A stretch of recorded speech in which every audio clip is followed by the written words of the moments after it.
श्री राम।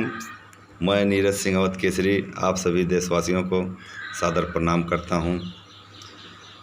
भाइयों बहनों, मैं एक गंभीर विषय पे अपनी बात रखने आया हूं और मैं आशा करता हूं कि इस गंभीरता को आप लोग भी समझेंगे और हमारा समर्थन करेंगे। और अगर कुछ गलती होगी तो अपना बेटा, अपना भाई समझकर हमको माफ़ भी करेंगे। हमारा सनातन धर्म दुनिया का सबसे खूबसूरत और सबसे पुराना धर्म है। इस धर्म की जितनी अच्छाइयों का वर्णन किया जाए कम ही है। दिन, महीने, साल, किताबें कम पड़ जाएंगी। हमारे धर्म में एक से एक महापुरुष, एक से एक संत, भगवान श्री राम, भगवान योगेश्वर श्री कृष्ण, सभी हमारे धर्म सनातन समाज में जन्म लिए हैं। इस बात का हम सबको गर्व है, पूरे सनातन धर्मियों को इस बात का गर्व है। लेकिन जो कुछ कमियां हैं हमारे धर्म में, उन कमियों को हम सबको मिलकर दूर करना है। मैं अभी विगत दिनों से कहीं ना कहीं कार्यक्रम में जाता हूं और देखता हूं कि जो सबसे बड़ी कमी इस समय मेरे समझ में आई है, हमारे जो सनातन धर्म में मृत्यु भोज, जिसको मरने के बाद में 13वीं संस्कार कहते हैं, या महा खिलाना, शुद्ध करना, ये सब ऐसे बहुत से जो है 13 दिन तक लगातार कुछ ना कुछ जो है चलते रहता है। ये मृत्यु भोज कार्यक्रम बंद होना चाहिए। आप हमारी बातों को अन्यथा मत लीजिएगा।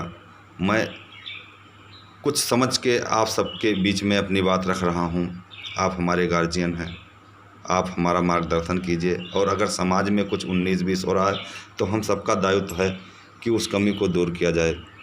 भाइयों बहनों, मेरा कहने का तात्पर्य है कि मैं कई जगह पर गया हूँ, देखा हूँ कि 13वीं कार्यक्रम में हम लोग शामिल हुए हैं और ये पता लगा है कि घर का इकलौता वारिस था और यही कमाकर पूरे घर का जो है जीवन यापन कर रहा था। इसी के कमाई के बदौलत पूरे घर का जो है खर्चा पानी सब कुछ चल रहा था और उसी की एक्सीडेंट में या किसी दुर्घटनावश जो है उसकी डेथ हो गई। अब बताइए कि जो कमाने वाला व्यक्ति, जो कमाने वाला परिवार था, वो तो चला गया। अब उसके बाद में 13वीं संस्कार में 2 लाख 3 लाख रुपया खर्च करके वो परिवार एकदम 7 हाथ और नीचे चला जाता है, जिसको उबरने में पूरा जीवन खपा देते हैं लेकिन उबर नहीं पाते हैं। इसीलिए मैं आप सबसे ये निवेदन कर रहा हूँ कि मृत्यु भोज कार्यक्रम बंद किया जाए या बहुत सीमित किया जाए, बहुत सीमित, कि आप अगर 20 आदमी 50 आदमी को खिला दीजिए तो वो कार्यक्रम संपूर्ण माना जाए। इस तरीके से कोई एक व्यवस्था हमारे सनातन धर्म के जो बड़े बुजुर्ग हैं वो करके समाज को दें।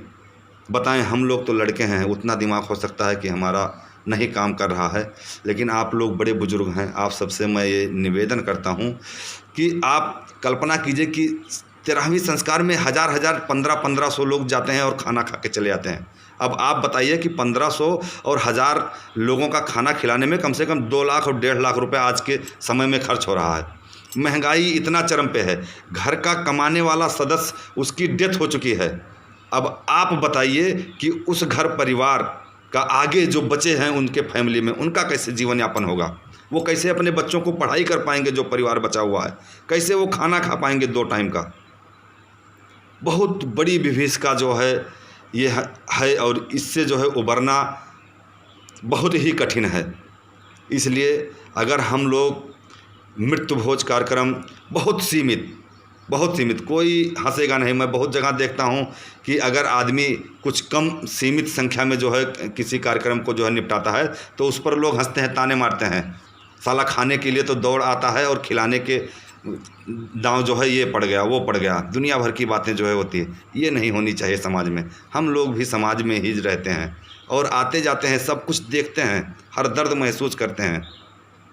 आप सभी लोगों से यही निवेदन है कि मृत्यु भोज कार्यक्रम इसको एकदम सीमित किया जाए या बंद किया जाए किसी तरीके से। 21 या 51 ब्राह्मण को खिलाकर मृत्यु भोज कार्यक्रम संपूर्ण माना जाए। इसी संदेश के साथ में मैं आप सभी को प्रणाम करके अपनी बात को समाप्त करता हूं और मैं आशा करता हूं कि आप हमारी बात की गंभीरता को ज़रूर समझेंगे। जय श्री राम, सादर प्रणाम।